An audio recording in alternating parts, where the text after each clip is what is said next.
imágenes hay, o sea, lo que son los libros de cielo hay, aunque fue escrito por un alma muy pequeña, la más pequeña, que es Luisa Picarreta, pero pues es el Señor el que habla ahí, el mismo Dios. Y entre más los leamos, más nos vamos familiarizando con su lenguaje. Pero hay ciertos conceptos y ciertos capítulos que no son tan fáciles de comprender, porque son de tanta profundidad, de tanta altura, de tanta santidad, que sí se requiere todo un proceso, todo un camino. Y así como de la Sagrada Escritura han salido pues toda una riqueza infinita, pues de la doctrina de la Divina Voluntad también se espera que se desprenden muchas otras cosas, como yo decía en algún momento, como estudios, como lo que se llama una exégesis, un pasarlo también a un lenguaje más práctico, más sencillo, sin cambiar nada. No es que haga falta o que le falte algo, sino que es normal que eso pase, ¿sí? Así como que se desprendan muchas comunidades, sacerdotes, hay varios grupos ya difundiendo la Divina Voluntad con distintos nombres. Eso es normal porque así es Dios y hay mucha gente, muchos países, muchas culturas. Entonces es como una fuente de agua, ¿no? Que de esa fuente se va metiendo por la tierra y van saliendo nuevas vertientes, ¿no? Como que se va metiendo por muchos lados y sigue haciendo el mismo bien, sigue fecundando la tierra por donde va, pero ya se mete a otro lado y ya incluso le ponen otro nombre, a una quebrada, un río, se va bifurcando y va como naciendo nuevas cosas. Entonces lo mismo con esta doctrina de la Divina Voluntad, es normal que haya eso, que hayan también mucho movimiento alrededor de esta doctrina, digámoslo así. Entonces, como les decía, aquí para los del canal que no estaba grabando esto, quiero compartir con ustedes, hermanos, un mensaje, una carta de Luisa Picarreta que es muy práctica, con cosas que nos pueden servir para ir como aterrizando cada vez más en nuestra vida los conceptos y las verdades de la Divina Voluntad, que es lo que debemos hacer, ¿no? Porque aunque parecen a veces cosas muy elevadas, muy profundas, a la vez son sencillas, son simples, son para las almas pequeñas, ¿no? Y esta carta está en un libro que se llama Cartas del Cielo. En la portada salen como una estampita acá lo muestro, en las estampitas de la carta está el rostro de Jesús y de la Virgen. El libro se llama Fiat Voluntas Tuas y Codincello de Vinterra. En estas cartas del cielo hay cartas de Luisa, de la Virgen, del mismo Jesús, otras que creo que son del Padre Celestial porque están firmadas PC, no sé si será del Padre Celestial. Entonces hoy quiero compartir con ustedes una de Luisa. Y antes de eso estábamos haciendo esta oración, voy a volverla a hacer, que es cortica, que está en este mismo libro al final de un mensaje. Dice: ven Divina Voluntad, con el poder de tu Santo Espíritu, desciende en mí, infunde tus dones en esta nueva criatura que hoy nace una vida nueva. Como nueva criatura dame nueva sabiduría, nueva fortaleza y nuevo amor en la luz de la verdad. Divina Voluntad, me proclamo criatura nueva en ti. Entonces dice la carta, es del 3 de junio de 1994, ya tiene casi 30 años. Dice: mis amados hijos en la Divina Voluntad, hijos, debe llegar el momento en que la voluntad de ustedes y la voluntad de Jesús sean una y no exista división alguna. Entonces yo voy leyendo y vamos meditando. Si alguien quiere también hacer alguna pregunta, algún aporte, levanta la mano primero. Entonces miren cómo comienza diciéndonos ya. Esa es la meta, ese es el horizonte al que tenemos que caminar, lo máximo. Y la Iglesia siempre lo enseñó, es la sustancia de la santidad, consiste en eso. El mayor grado de santidad lo alcanza el que tiene un mayor grado de unión de su voluntad con la de Dios. Y Luisa nos está diciendo aquí que debemos llegar al punto en que entre la voluntad de nosotros y la de Jesús tienen que llegar a ser una, debe llegar al punto de que no exista división alguna. Continúa: el alma que tiene deseos personales es y será infeliz, pues siempre le faltará algo para ser feliz. La Divina Voluntad todo lo posee. Por esto les dará posesión de todo lo que es imposible para las criaturas, porque tienen limitaciones, cosa que en la Divina Voluntad no existe. Eso también siempre lo ha enseñado la iglesia, los santos, aquí ya no lo repite. O sea, el alma debe ir dejando que Dios le purifique de los deseos humanos, personales, que nacen del amor propio, del ego, de la voluntad humana. Y uno se va dando cuenta, ustedes analicen eso, cómo el Señor le va cambiando uno los gustos y los deseos, y de pronto llega un momento en que el alma como que no sabe qué quiere, y piensa que eso está mal, o que como que ya no quiere nada, ni desea tanto como antes. Sus deseos van cambiando. Debe llegar el punto, hermanos, en que nuestro deseo sea amar al Señor, sea transformarnos en Él, sea agradar al Señor. Eso es vivir en la divina voluntad. Si tú estás lleno o llena de deseos de tierra, de mundo, como la gentecita de la sociedad normalmente, pobrecitos, no viven, no son felices, ni tienen paz ni tranquilidad, porque están o estamos llenos de deseos de cosas vanas aún, o de, digamos, deseo que, como por ejemplo un deseo que hay en muchos de nosotros es el desear no sufrir, el desear que todo me vaya bien, ¿sí? El desear más y más prosperidad, más comodidad, más riqueza. Todo ese tipo de deseos el Señor se las ingenia para irlos decantando, para irlos purificando. Y no nos debe asustar eso. Y el alma, si llega un momento en que, oiga, a mí antes como que me gustaba eso, pero no, ya no quiero, o ya no me gusta, o ya no deseo eso. Ahí está la gracia actuando. Para que mientras yo voy hablando, cada uno de ustedes se vaya meditando, vaya reflexionando en sí mismo cómo está el proceso, ese trabajo de lo que yo tanto hablo, de ese estar atentos a lo que Dios está haciendo en mi alma. El tercer fiat, estar atento a todo eso que solo Él puede hacer y que solo Él está haciendo. De una manera suave, el Señor trabaja suavemente, en silencio, tanto que a veces si no nos damos cuenta, no percibimos muchas cosas que Él está haciendo, como un hábil artista que va modelando, que va puliendo, y lo que Él quiere hacer, esa obra de arte que Él quiere hacer es Él mismo en mí, o sea, transformarme a mí en Él, imagínense, hacerse Él a sí mismo en mí, pintar su imagen en el lienzo de mi alma. Y no lo hace a los machetazos, como usamos esa expresión acá en Colombia, no sé si en otros países. A machetazos es como a la loca, como mediocremente, como de afán, ¿sí? Porque sí, cuando uno echa machete cortando monte, cortando pasto, cortando leña, eso es, mejor dicho, no, con fuerza y sin usar para nada la motricidad fina, sin tacto, sin delicadeza, sino a la loca. Dios no trabaja así. Él trabaja así como un pintor o como un escultor, de una manera muy fina, muy suave, casi que no se siente. Pero cuando también a veces tiene que usar el cincel y el martillo, cuando esa alma está como muy dura, o cuando quiere darle una gracia muy especial también, cuando manda una cruz pesada. Entonces dice Luisa que la divina voluntad todo lo posee. Por esto les dará posesión de todo lo que es imposible para las criaturas.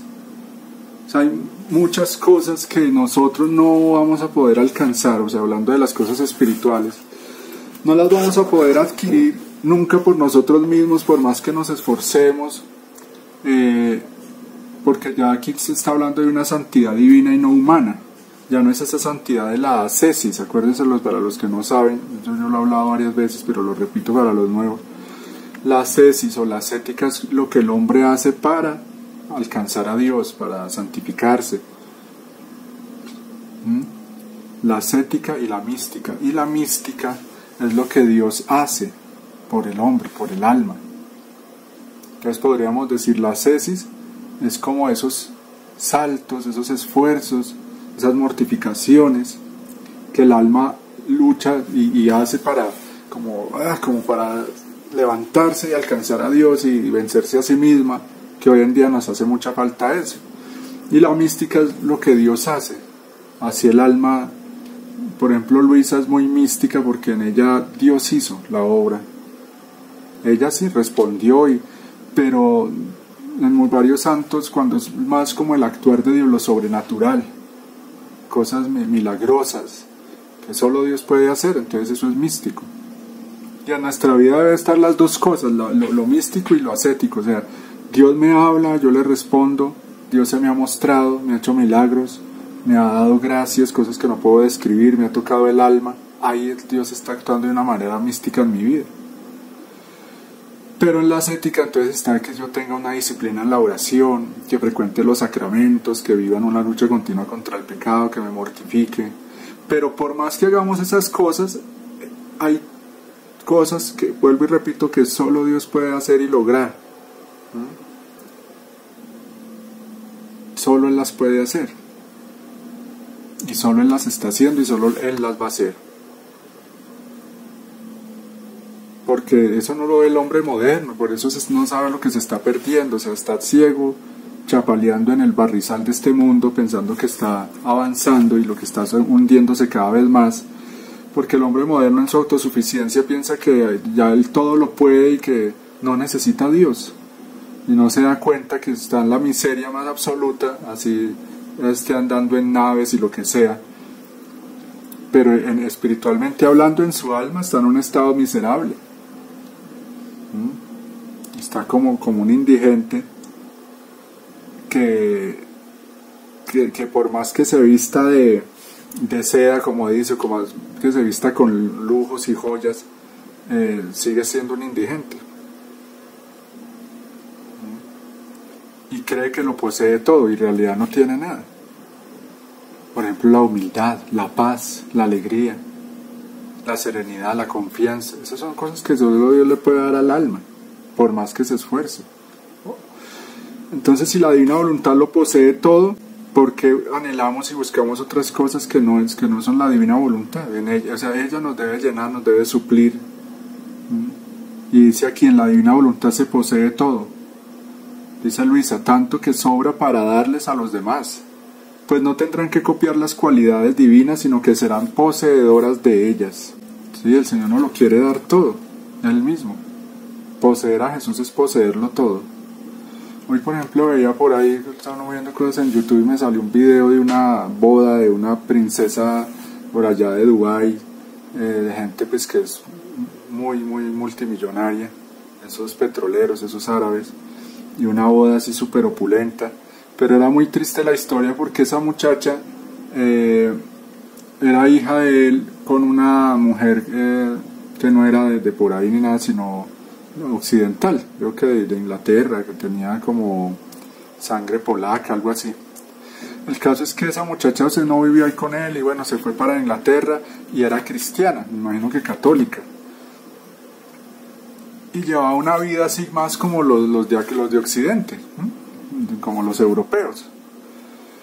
Pero entonces el papá, que es un jeque de allá de Dubái, le ofreció la vida de allá y casarse allá con un joven de allá, un árabe multimillonario, y convertirla en una princesa, en fin, pero que tenía que renunciar a su religión, o sea, al cristianismo, y cambiar de nombre y todo, o sea, una vida de acuerdo a la cultura de ellos allá, de musulmanes, y yo escribía por ahí eso y pensaba, ¿no?, en el comentario, por algo el Señor dice, ¿de qué le sirve al hombre ganar el mundo entero si pierde su alma? Con eso, ¿qué quiere decir el Señor? Que una sola alma vale más que el mundo entero. Y eso es lógico porque todo aquí es pasajero, ¿no? Todo aquí es temporal, todo aquí se va desgastando, se va pudriendo, empezando por nuestros cuerpos. Y ahí vemos la cultura en la que estamos. Entonces, ¿cuántos hacen eso? Renunciar a Cristo por una nada, por una ilusión. Cambiar lo real por lo ilusorio, cambiar lo temporal por lo eterno. Ser una princesa como las santas, así fueran pobres, una princesa de Cristo para la eternidad, por ser una princesita aquí de un reino de materia, de ilusiones. Y claro, la tentación es muy fuerte, es una ilusión, la ilusión material. Y eso es muy importante que nosotros lo meditemos, por eso somos muy afortunados de estar conociendo al Señor, porque la prueba que viene consiste en eso, con el anticristo y todo eso. Van a ofrecer al hombre eso, un reino aquí de opulencia, comodidad, de materialismo, que ya nada es pecado, con la inteligencia artificial, todo así muy agradable, y más fuerte aún esa tentación, porque va a venir en un momento es de eso, de crisis, de escasez, de carestía, de muerte, de guerra, de pestes, en que la humanidad está en un hueco, y entonces vienen, no, ya, nada, que yo los voy a sacar y les voy como a devolver lo que, como era la vida antes, vamos a volver a tener la comodidad, la tranquilidad que teníamos. Entonces vayan meditando en eso, la magnitud de la tentación tan tenaz. Imagínense usted aguantando hambre y que llegue uno que ya le va a dar todo en abundancia. Entonces por eso, hermanito, este tiempo es para eso, para yo fortalecerme en la verdadera fe, en el verdadero Cristo, como dicen en Tesalonicenses. Pero antes de la venida del Señor, del verdadero Jesucristo, tendrá que venir ese reino. O sea, antes de que venga el reino verdadero, viene ese reino falso. Antes de que venga el verdadero Mesías en su esplendor y su gloria, vendrá ese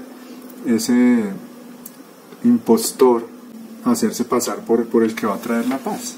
Pero sí, o sea, todo eso se sabe que es planeado y que es con el fin de que Él haga su aparición. Seguimos escuchando la carta, dice: hijos, esfuércense para que sean poseedores de la divina voluntad.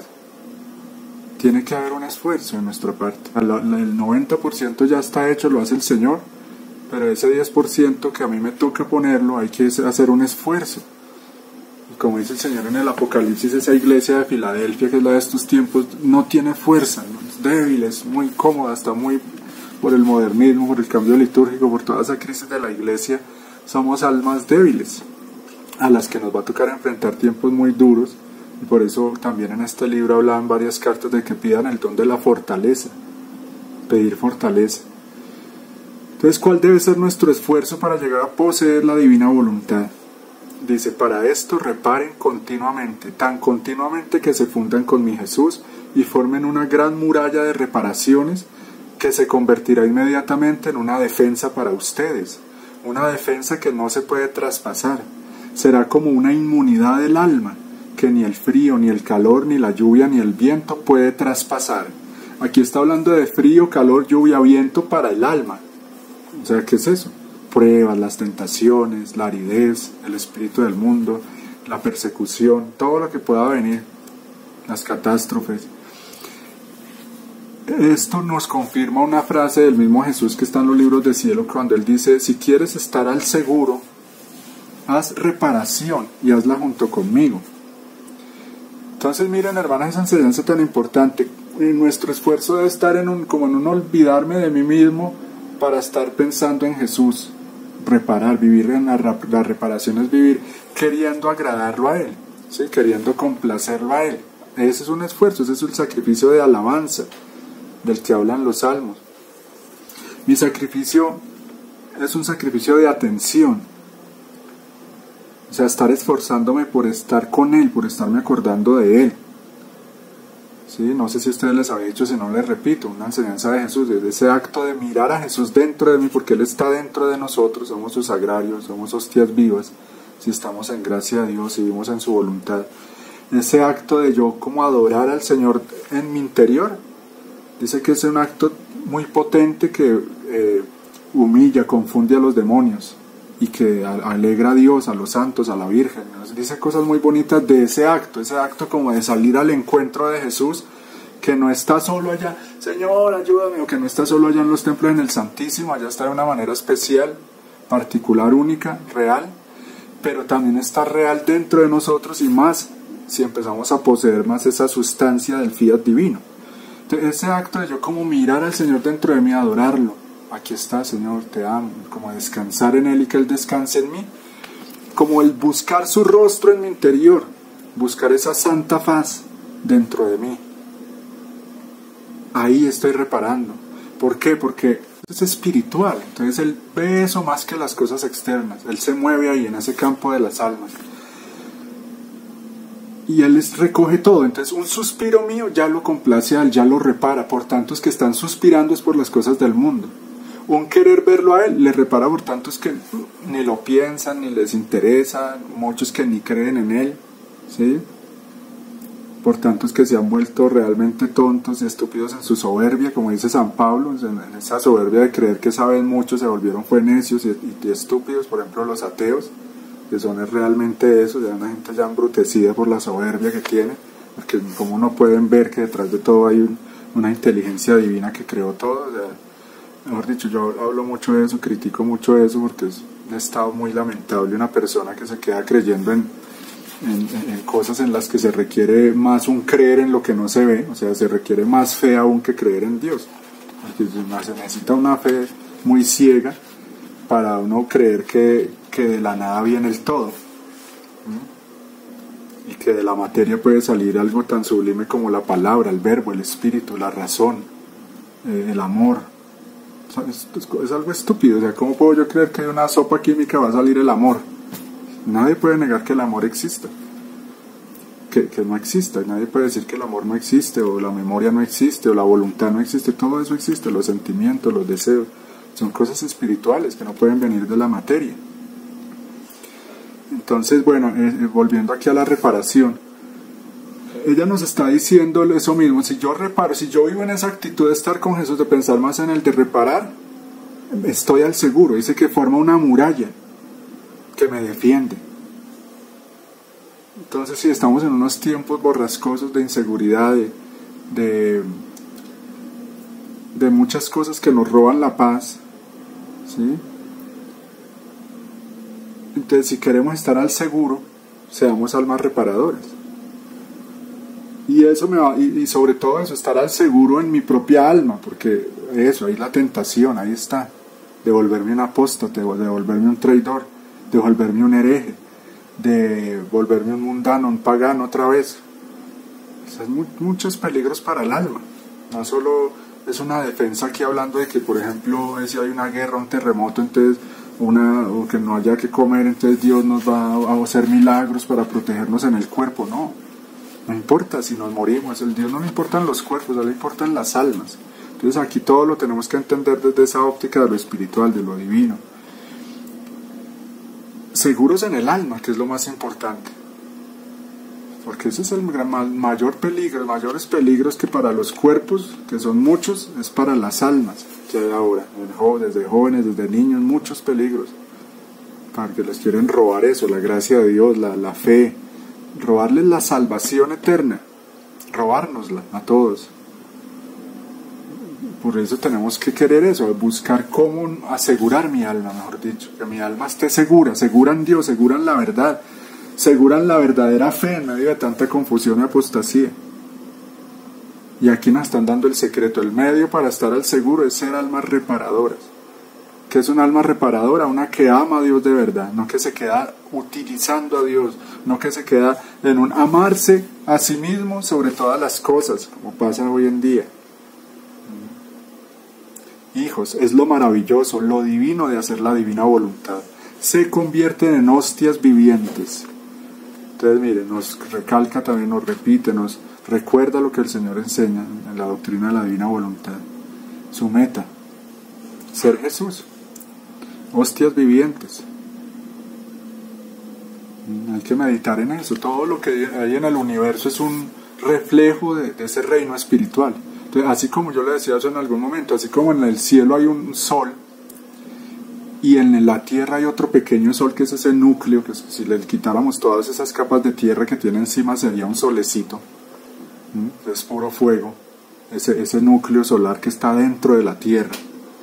Entonces, así es también espiritualmente. Dios allá, altísimo, inmenso, que lo abarca todo, y Dios aquí, en mí, en una forma más pequeña, pero es Él. ¿Sí? Es Él, porque solo Dios puede, como Jesús dice, solo Dios puede hacer ese prodigio de esconder lo grande en lo pequeño, lo infinito, el eterno, esconderse en una criatura. Eso solo Dios lo puede hacer. Y en ese capítulo, en varios, que el Señor habla de la divina, de ser hostias vivientes, Él explica eso. Es lo que logra esa consagración de esa hostia, es eso, el morir a la voluntad humana para vivir en la divina. Ahí es donde Él puede consagrarse en esa alma. Hijos, mi Jesús es sumamente agradecido y da abundantemente gracias ante el mínimo acto. Y en ese ser hostias vivas, ser almas reparadoras.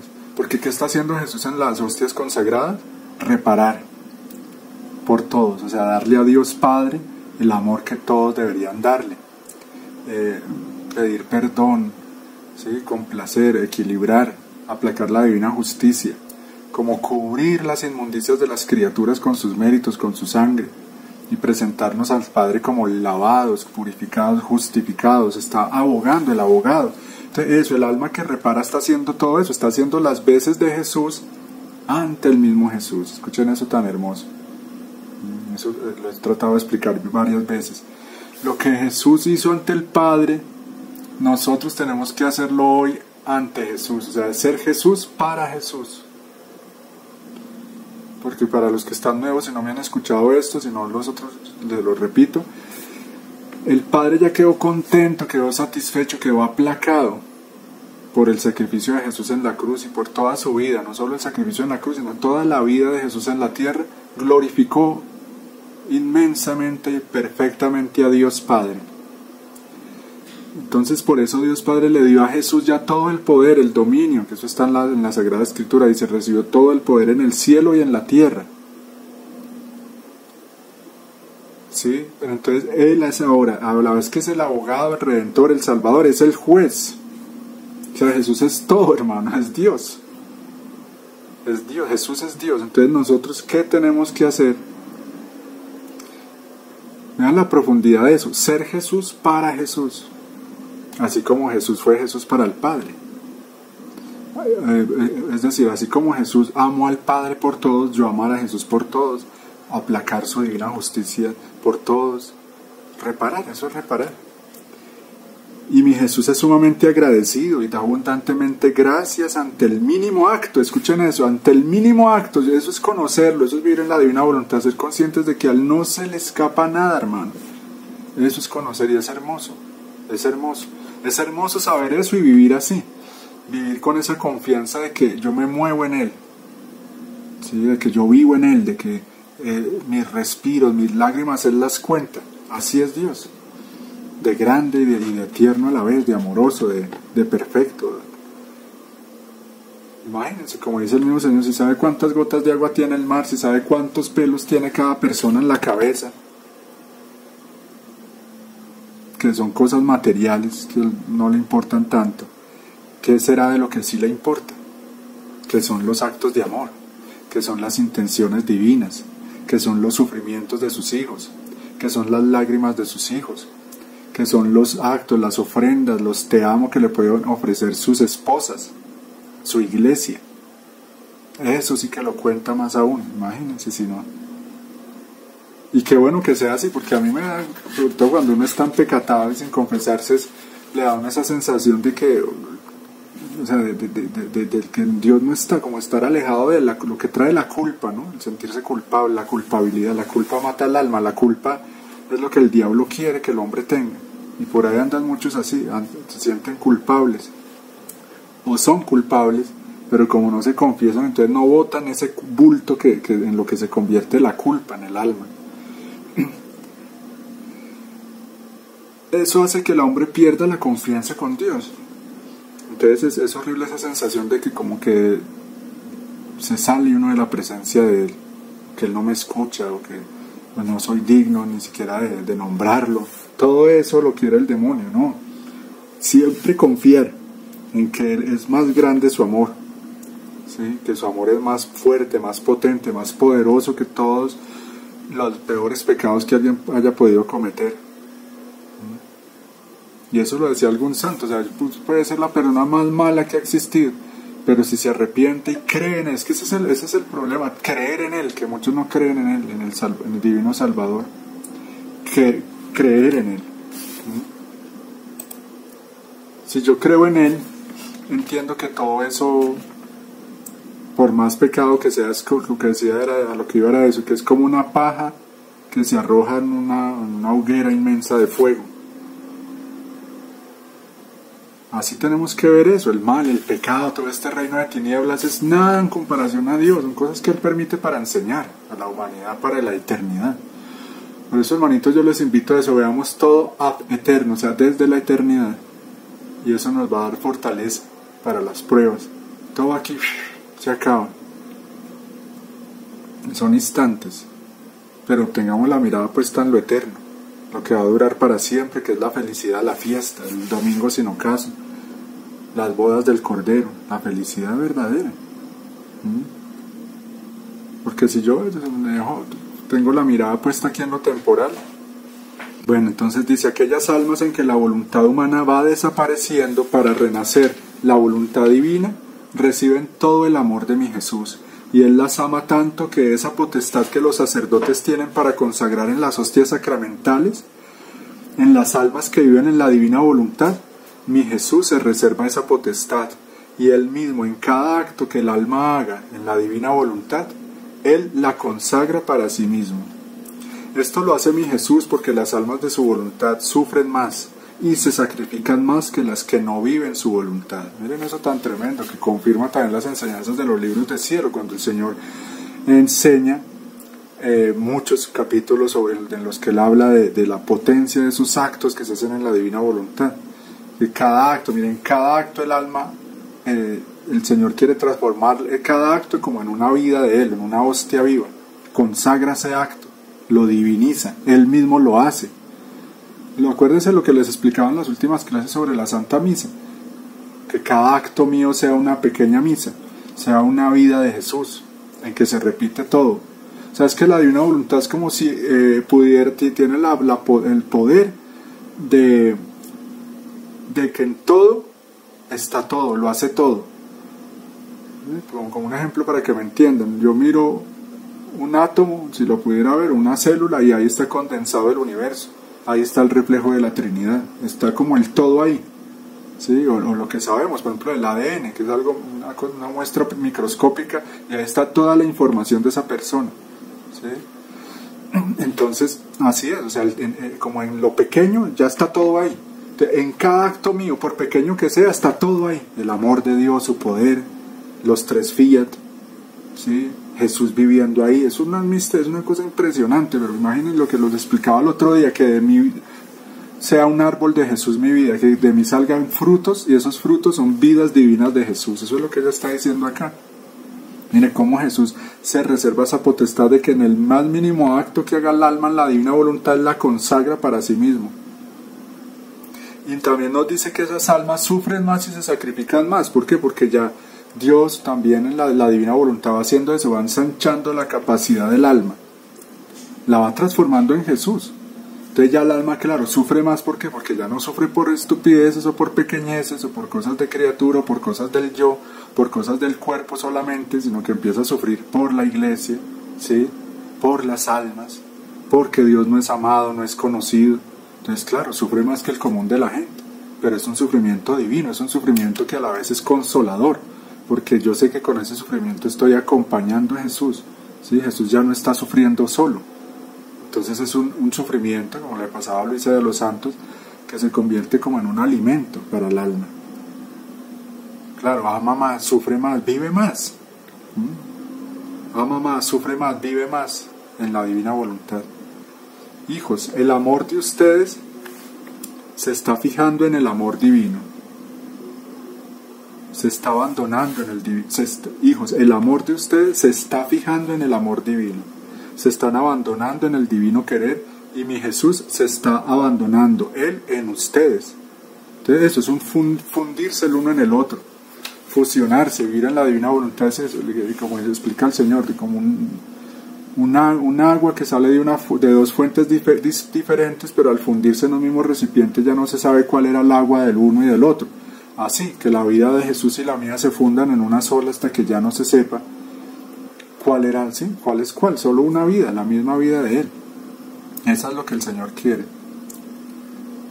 El amor de usted se están abandonando en el divino querer, y mi Jesús se está abandonando en Él. Él en ustedes. Por eso, como Él está en ustedes y ustedes en Él, van a pedir el don de la misericordia. Escuchen con atención. Pedir el don de la misericordia, esa misericordia que al hombre le falta para su prójimo. Ustedes la van a pedir para poder ver hasta en los detalles que les parezcan grotescos, por esa misericordia divina, el amor y la bondad. No pueden pretender amar a mi Jesús que no lo ven, algunos, o sea que algunos sí lo ven, porque son almas ya que viven en grados elevados de la divina voluntad y de alguna forma lo ven, sino aman primero a sus hermanos que sí ven. Te repito, pedir el don de la misericordia, claro, porque si el Señor quiere vivir en mí, transformarme a mí en Él, una característica muy especial del Señor es que es misericordioso. ¿Sí? Por eso esa devoción de la divina misericordia es tan importante, tan fuerte, tan de estos últimos tiempos, tan concordante con la divina voluntad y tan atacada por Satanás con formas astutas, ¿sí? Por ejemplo, por muchos tradicionalistas extremos que piensan que no, como se creen tan buenecitos, creen que no necesitan la misericordia de Dios, como explicaba yo por ahí en algún momento. Pero esa es una revelación totalmente de Dios, o sea, el que la niegue es no conocer a Jesús, claro, porque como yo explicaba en un momento, donde les cuesta entender un Dios que se abaja a la criatura, no, ellos tienen la visión allá del Dios del trono, el Dios justiciero, el Dios implacable, al que no se le puede decir por nada del mundo Diosito, ¿sí? O Jesús, no, Señor Jesucristo, no, Dios Padre Celestial, a la Santísima Virgen María, no, esos que le dicen virgencita, esos son unos herejes, eso es una blasfemia, eso es modernista. O sea, no, una visión de que lo que el Señor quiere es eso, más confianza, más intimidad con el alma, y eso es lo que viene a enseñar con estos santos como Luisa y Santa Faustina, San Luis María Montfort, San José María Escrivá, al Padre Pío. Estos santos de más acá, todos ellos llevan mucho a eso, a conocer al Señor de verdad, que quiere ser familiar e íntimo con el alma, un esposo, y que vive, el Señor quisiera que eso lo enseña también con Santa Faustina, como si cada alma fuera la única para Él. Así es Dios. Así como el sol está para todos, pero yo puedo disfrutar de la luz del sol tanto como quiera, como si existiera solo para mí. Así es Jesús. ¿Sí? Él quiere darse totalmente a mí, dedicárseme a mí, estar recogiendo todos mis actos como si yo fuera el único habitante de la tierra. Así es Él con todo. Cada flor, cada alimento, todo lo hizo para mí, como si yo fuera el único de la tierra. Eso no lo entienden ellos. Todo esto les cuesta mucho. Tienen una visión muy leguleya de las cosas, farisaica. Y por eso no son misericordiosos. Entonces nosotros, si pidámosle al Señor, mire, dice ella que con ese don de la misericordia podemos ver en todo, o sea, en esos incluso defectos o cosas que nos hacen las criaturas, el prójimo, verlo todo con amor y bondad, como el Señor. También dice, pidan el don de la misericordia, y aquí nos dice lo que les decía ahora, pidan el don de la fortaleza. Pidan el don de la fortaleza. Este don es indispensable para sobrevivir. Hay cosas que sí, sobre todo en estos últimos tiempos, hay cosas que se pueden soportar porque son pasajeras, pero para soportar algunas otras se debe pedir el don de la fortaleza. Un dolor estomacal pasajero se puede soportar porque se sabe que con medicamentos rápido eso pasará. Mas no así se soportaría un dolor que procede de un cáncer incurable.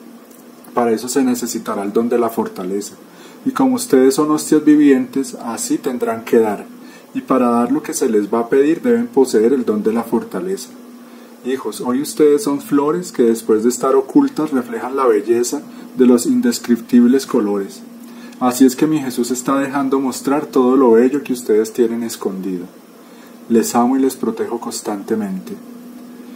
Entonces, sí, miren, cosas prácticas que ella nos va diciendo, pedir el don de la fortaleza, porque, como yo he dicho por ahí, a la generación más débil, más floja, más tibia que ha existido, la va a tocar los tiempos más difíciles de la historia de la humanidad, entonces imagínense.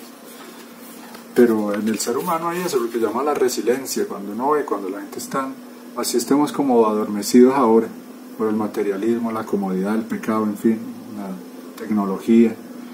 Pero cuando hay circunstancias difíciles sale de algo uno, sale un valor, sale una fuerza, como una madre cuando va a defender a sus hijos, sale un algo que está ahí oculto, como que se despierta el gigante que hay en nosotros, que es el alma. Y uno ve las personas que están en momentos muy difíciles, sí, sale una fortaleza, ahí está esa fortaleza, hay que pedirla desde ya. Dice Luisa, les amo y les protejo constantemente, nunca sean ustedes los protagonistas de su vida. Dejen que el protagonista sea Jesús, que sus obras sean conocidas, que su amor desborde sus corazones, que los mandatos de la divina voluntad sean luz que guíe sus vidas y el sol que caliente sus almas. Yo no recibía el rayo del sol, mas no lo necesité porque llevé el sol dentro de mi alma. Sí, Luisa como vivió en la camita muchos años, décadas, 64 años acostada en una cama, ella no salía al aire, por ahí no salía al aire libre, no veía el cielo, no veía el sol, por ahí por una ventana lo vería. Pero un día sí cuentan un capítulo que salió y que toda la creación como que la festejaba, el sol estaba feliz, toda la creación le estaba haciendo fiesta a ella. Claro, porque es una reina de ese reino de la divina voluntad.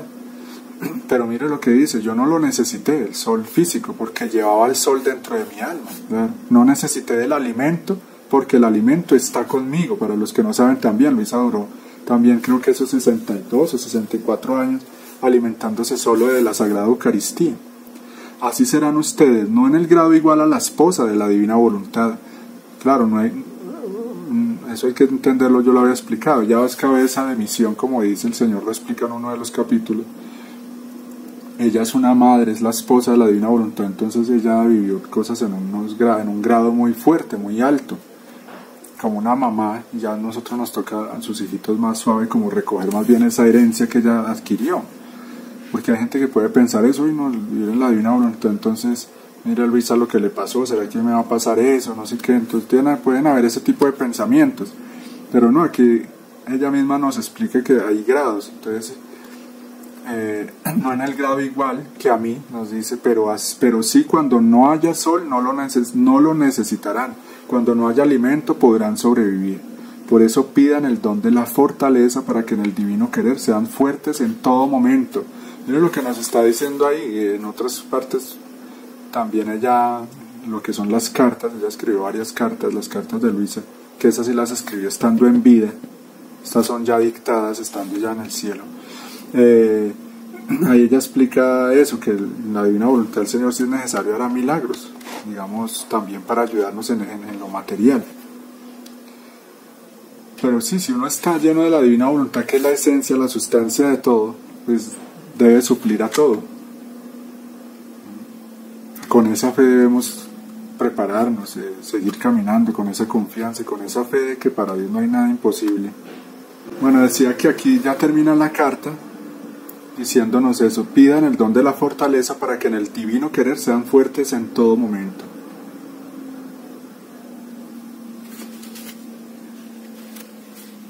Nuestra fortaleza es el Señor, tener esa conciencia, que mi fuerza no está en la carne, si como bien, como vive el mundo, ¿no? Si tomo vitaminas, si como bien, si duermo bien, no, el poder de Dios se muestra mejor en la debilidad.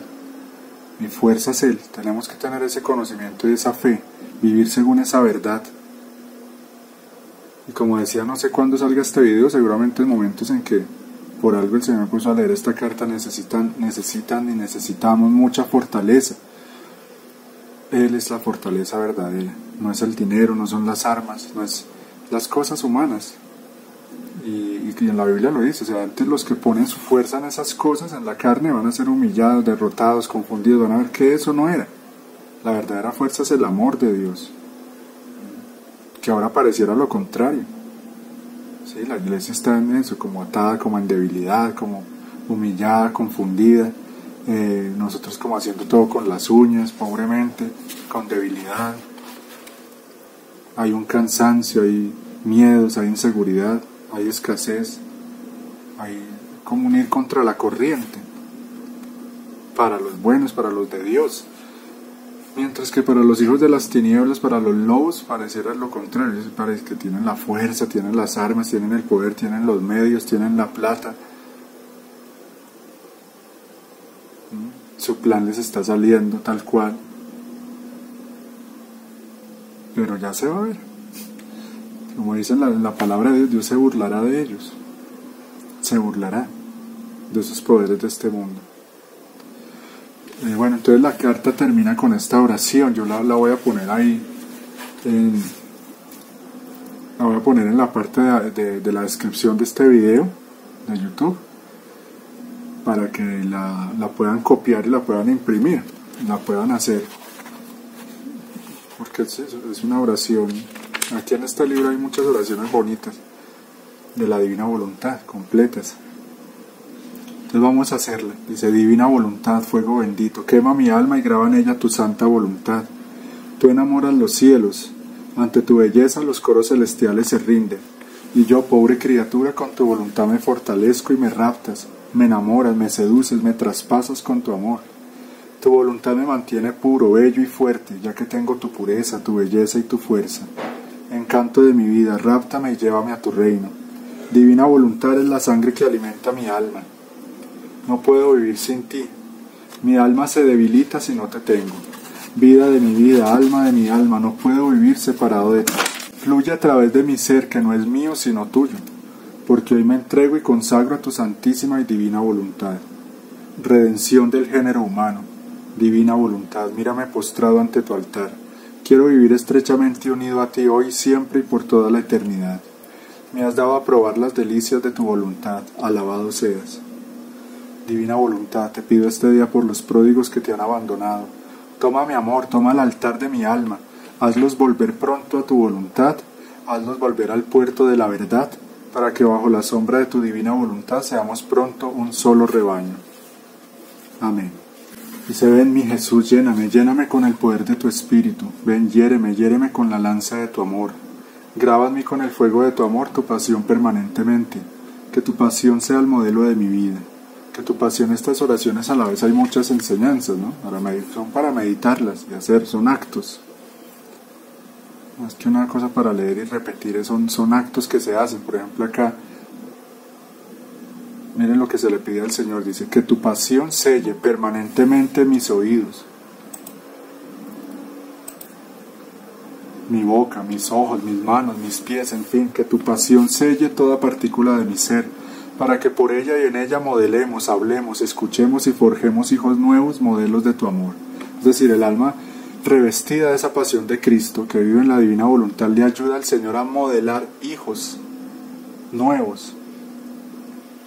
Y no lo digo como yo lo estoy haciendo aquí con un apostolado exterior de predicar y en un canal de YouTube, etc., sino con mis actos aún ocultos. El Señor va utilizándolos para eso, para ir tocando los corazones, para ir iluminando las conciencias, para ir rescatando esas almas que están aún en las redes del mundo, del demonio. Él va haciendo cosas que solo Él puede hacer, pero utilizando como esa materia prima que yo le ofrezco con mis pequeños actos. Estoy ayudándole a eso, a formar esa generación de los hijos de la luz. Espíritu Divino, encierra en mi mente los pensamientos de Jesús. Aquí estoy haciendo un acto. Cuando pido eso, tomo los pensamientos de Jesús. Encierro en mis ojos los ojos de Jesús para que no sea yo ajeno a sus miradas. Encierro en mis oídos los oídos de Jesús para que escuchen solo su voz y siempre cumplan su divino querer. Encierro en mi boca la boca de Jesús para que con mi lengua alabe y bendiga por toda la eternidad, para que mi lengua y mi voz sean instrumento de Jesús. Encierra mis manos en las manos de Jesús para que forjen hijos nuevos en tu divina voluntad. Encierra mis pies en los pies de Jesús para que le sigan solo a Él. Permíteme, Jesús, que ponga mi corazón en el tuyo, para que sea el consuelo ante el dolor que te causan los que no te aman. Miren esa parte tan bonita, mi corazón está dentro, lo que hablamos ahora de la reparación. O sea, el Señor quiere que yo viva en Él y Él en mí, y por lo tanto aún durmiendo, o sea, toda mi vida va ya a ser fusionada en Él. Ya le pertenezco, ya estoy en Él las 24 horas de los 7 días de la semana, reparando. ¿Y eso cómo se hace? Con la intención. Entonces así yo me olvide, trabajando, lo que sea, pero ya le estoy dando un consuelo continuo al Señor. Con esa intención divina que he puesto de que mi corazón esté en Él, de vivir en su voluntad, que me encierre en Él. En las horas de la pasión hay una parte en que Luisa le pide eso, que como que la haga prisionera en su corazón, de manera que no vea ya más que llamas, que fuego de amor. Ya le impide, pidámosle eso al Señor, que nos encierre en Él y nos impida salir de Él. Permíteme, Jesús, que mis lágrimas sean el bálsamo que lleva alivio a las heridas de tu corazón, que mi amor y mi fe sean el bálsamo apaciguante que buscas entre tus hijos. Amén. Hermosa esa oración. mi amor y mi fe sean el bálsamo apaciguante que buscas entre tus hijos. Entonces, si el Señor anda buscando amor, anda buscando a quien consolar, de quien lo consuele, quien le dé amor, y no lo encuentra, muy poco. Muy pocas almas que estén en su voluntad verdaderamente.